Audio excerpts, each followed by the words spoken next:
have you changed your style of making a banjo? Is it different? Like, is anything you do that's just out and out, like that's what everyone knows Stelling? Well, I haven't changed my basic design, which has a wedge fit, and I do the compensated nut still.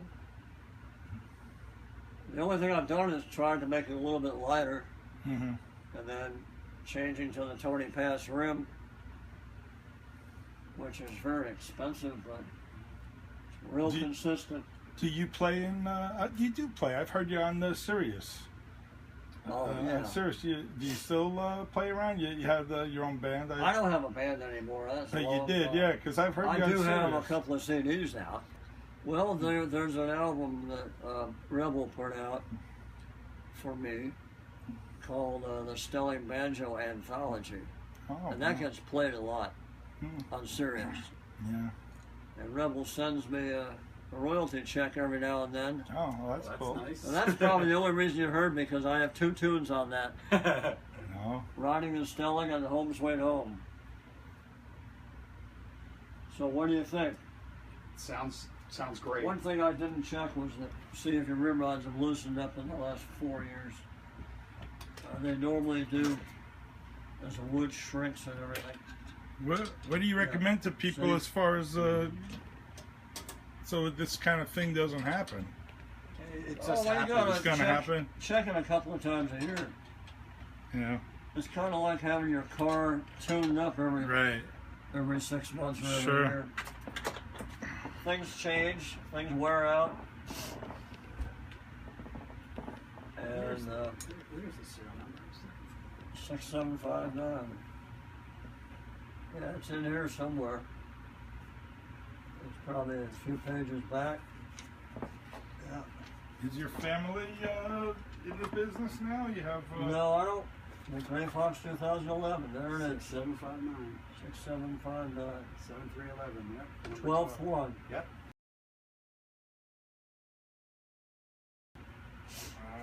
It's right there. 7311. That I feel bad about the signature. We were playing at a 4th of July party 1 year after I got it, so it was like literally a year later after it was made, and a kid jumped in the pool right near where we were playing, and 1 drop of water landed directly on the head. Well, at least you have a story to tell with it. Yeah.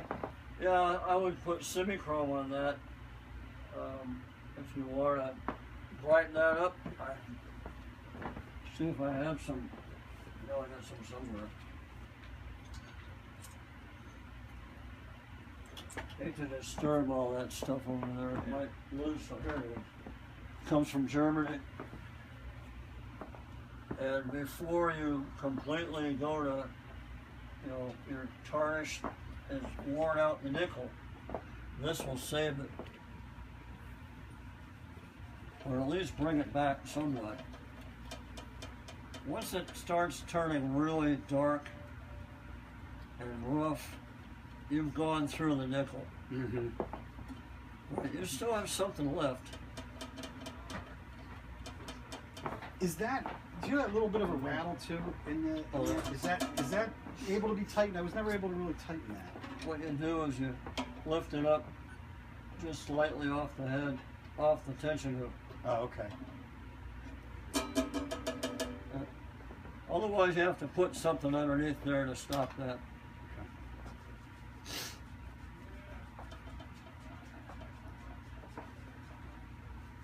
Because it's touching these hooks too.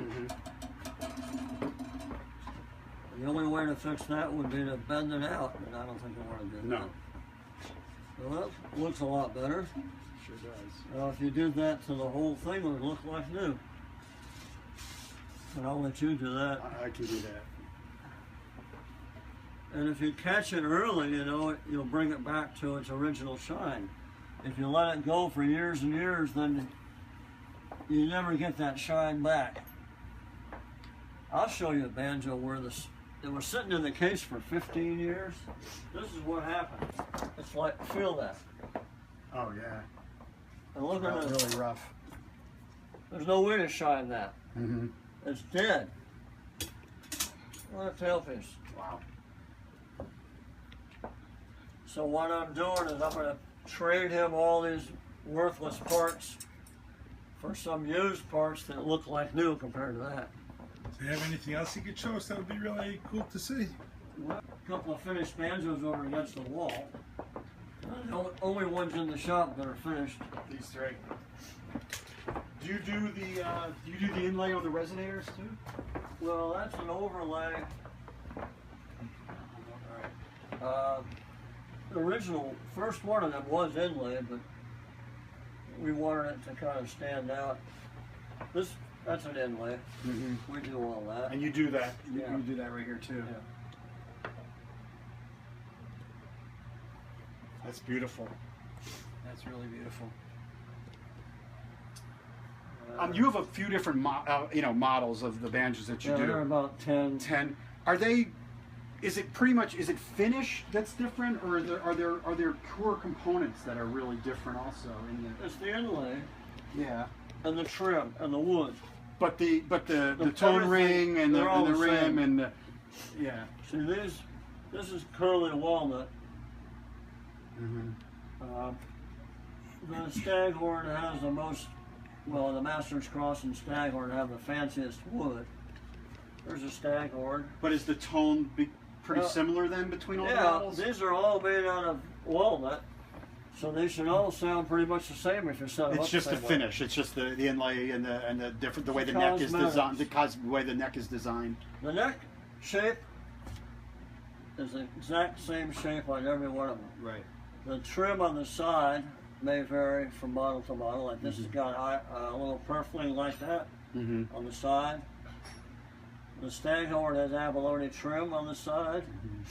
This just has ivory and purfling rings on the resonator. So which one's this? That's a master flower. I recall reading something about how certain woods have been deemed where they don't allow people to buy them anymore. Well, that would be like the affecting Brazilian rosewood. And does that affect you much? it hasn't affected me yet, because I buy all my ebony. Yeah. Can you get ebony for the necks? A guy that for the does my inlay work, and he, as long as he buys it from an authorized source, You can and say he's got the documentation, there's no problem. Are your fingerboards ebony? Yeah. Yeah. But I don't use any Brazilian rosewood anymore. I'm not making guitars, Right. and that would be the big problem for those guys.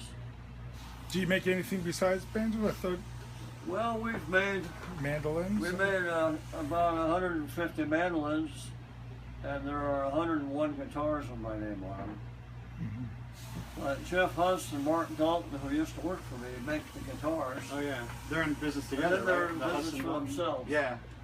After making 8 for me, That was it. just 8 in my shop. Then I was buying them from his shop at his house. And then they moved to a shop in Stanton. And Mark Dalton used to work here. He quit and bought half the company. And then I stopped buying guitars from him because we were having a little competition. A lot of competition. You don't know how many people were disappointed at Gray Fox that I didn't have this with me. Yeah, well, if you don't know how to set it up, you would have been proud of me. I saw your website has all the setup steps. Yeah, and the service manual is really more in depth. It's a 10-page book. Okay. Color pictures and everything. Try to get one of these. Drum dial. Yeah. We were wondering, coming here, we had like no clue like what the factory or whatever you'd call it, It's a shop. what the shop would look like. We're like, It's an old schoolhouse. is that what this is? Before someone put in the second floor and the interior walls, this was all one big room. Built in 1900. And it was built for 16 students. All lives up on this mountain. All of them lived in this area. And shortly after we moved here, we had a school reunion because a lot of the people were still alive. Oh wow! And we had a teacher here that taught the last year the school was open, which was 1947. and one of the oldest students was like 97 years old. Oh my gosh. And they had a wonderful time. I bet. Are you from this general area? No, I just went to the University of Virginia for 2 years. And then my second wife was from Virginia, and she wanted to move back to be closer to her parents. Mm-hmm. And she just liked Virginia, so I said, well, if we can find a place which is nice as what we have out in California, or better, I'll move. Who are some of the musicians over the years that sported the Stelling?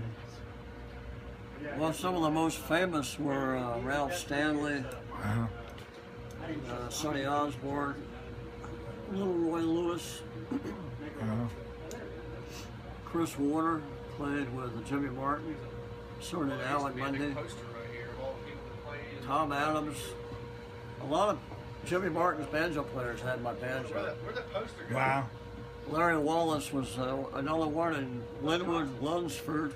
And I was saying that nobody did a custom Gray Fox this year. Like Deering did a banjo, but they did a 40th anniversary of Deering banjo. They did a commemorative Deering banjo. I started doing the custom Gray Fox and Winterhawk, and then Martin tried to copy that idea.